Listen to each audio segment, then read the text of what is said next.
Jangan melihat siapa yang berkata, tapi dengarlah apa yang dikatakannya. Kalimat yang sering dinisbatkan kepada Ali bin Abu Thalib ini sering disalahartikan oleh sebagian orang, menjadi seolah jangan lihat siapa yang berkata, tapi jadikanlah setiap perkataan sebagai kebenaran. Padahal maksud dari jangan lihat siapa yang berkata adalah agar untuk menghindari ad hominem, atau hendaknya tidak menilai informasi atau berita dengan pertimbangan atau dengan menyerang latar belakang karakter pribadi informan yang tidak berhubungan sama sekali dengan informasi yang disampaikannya. Nah, digarisbawahi yang tidak berhubungan dengan informasi, berita, atau argumen yang dikemukakannya. Informasi yang kita dapat berupa pengetahuan atau sekedar berita harus disikapi secara kritis dan objektif sebelum diterima sebagai kebenaran. Masalahnya itu, hal ini hanya bisa dilakukan oleh orang tertentu yang mempunyai alat untuk menguji benar tidaknya sebuah informasi. Misalnya parameter kebenaran, akses informasi pembanding, metode, dan sebagainya. Pada faktanya mayoritas masyarakat tidak memiliki alat tersebut, maka akhirnya hanya menilai berdasar pertimbangan subjektif, seperti karena bicaranya enak didengar, adem, cocok nih sesuai selera saya, atau karena sepemikiran dengan saya, dan faktor-faktor emosional lainnya lah. Nah, dengan keterbatasan tersebut, maka kalangan awam adalah sasaran efektif dalam perang pemikiran dan kerap menjadi objek politik. Jadi penting bagi awam, menurut saya sebaiknya hanya mengambil sumber kredibel dan kompeten dalam suatu bidang keilmuan. Nah, hal ini pun diterapkan juga kan di lembaga-lembaga formal ya, seperti lembaga pendidikan, lembaga kesehatan, dan lain-lain, dengan melakukan uji kredensial misalnya untuk mengetahui kelayakan keilmuan seorang dalam melakukan tugas tertentu agar tidak menyesatkan atau mencelakai orang. Nah, lalu apa jadinya coba?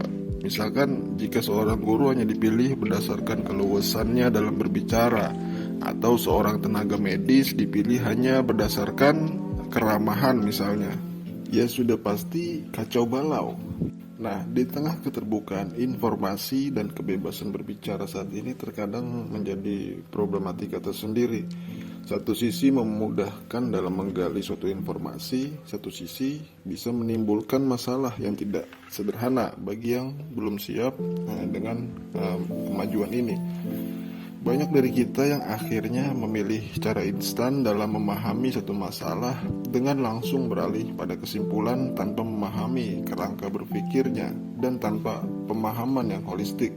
Bersamaan dengan itu muncul pula ahli-ahli dadakan yang piawai dalam beretorika dan mengendalikan suasana, sehingga tampak logis dan menyenangkan bagi orang awam tanpa tahu kebenarannya. Dengan sependek pengetahuannya itu, timbul sikap merasa yang paling tercerahkan, paling logis, paling rasional, paling kritis, paling open-minded, paling free thinker, paling cerdas lah, paling pintar, paling anti dogma, dan seterusnya. Kemudian menyalahkan pendapat orang lain yang tidak sepaham dengannya, hanya karena dia belum paham pendapat orang lain tersebut. Parahnya lagi, mengkerdilkan pendapat para ahli yang telah diakui keilmuannya tanpa rujukan dan argumentasi yang jelas. Tapi anehnya, orang yang retorikanya nol, pengetahuannya nol, itu pun masih laku didengar dan diamini oleh pendengarnya. Kebebasan menyampaikan ide dan gagasan yang seharusnya menjadi stimulan bagi kemajuan taraf berpikir suatu komunitas malah menjadi bumerang ketika ini terjadi di tengah komunitas dengan kualitas SDM yang rendah. Contohnya YouTuber ini.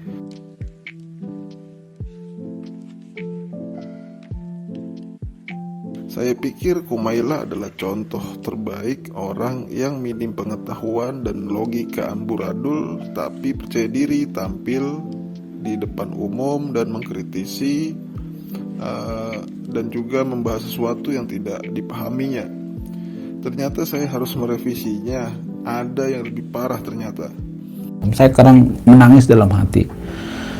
Saya bingung sendiri ingin menampilkan videonya yang mana untuk dijawab, karena 90%-nya ini nggak ada isinya, cuma ngoceh nggak jelas. 10%-nya kutipan kata-kata orang. Kalian tonton aja sendiri deh secara random dan nilai sendiri. Jika kalian menikmati ocehannya, berarti Anda termasuk bagian dari ini.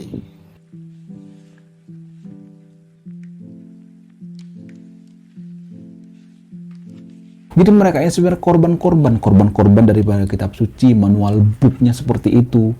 Ya otomatis kan umatnya harus mengikuti.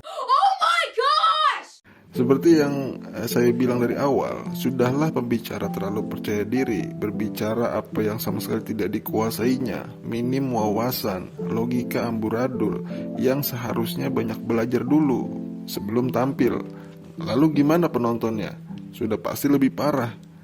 Tidak salah jika negara ini memiliki tingkat literasi yang begitu rendah. Sebegitu jelas kedunguan pun tidak mampu dideteksi.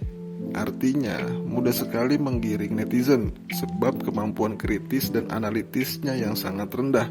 Perpaduan pembicara bodoh dan pendengar bodoh hanya akan menghasilkan barbarisme.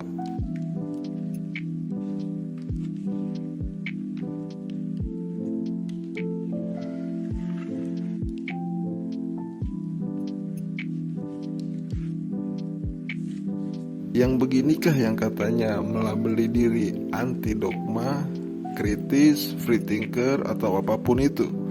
Sebenarnya mereka hanyalah sekelompok fundamentalis dimanapun kolamnya, itu akan tetap menjadi karakter mereka. Mereka bukan anti dogma, tapi hanya menyeberang dari dogma satu ke dogma lainnya.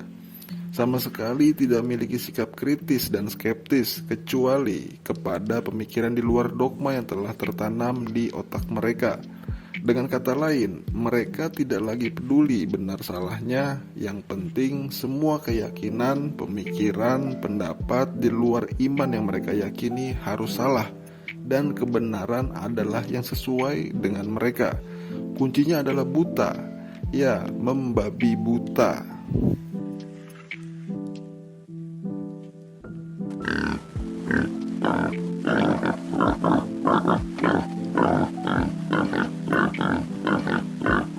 Saya akan tampilkan di sini sumbernya lagi ya. Karena di video ini kan banyak orang misalnya nih komplain, sumbernya dari mana, datanya dari mana, ya. Padahal kan sering saya bikin sumber dan datanya di sebelah sini ya. Mungkin karena kita adalah masyarakat yang malas membaca, jadi malas membaca sumbernya. Makanya saya bacakan tadi di awal sumbernya.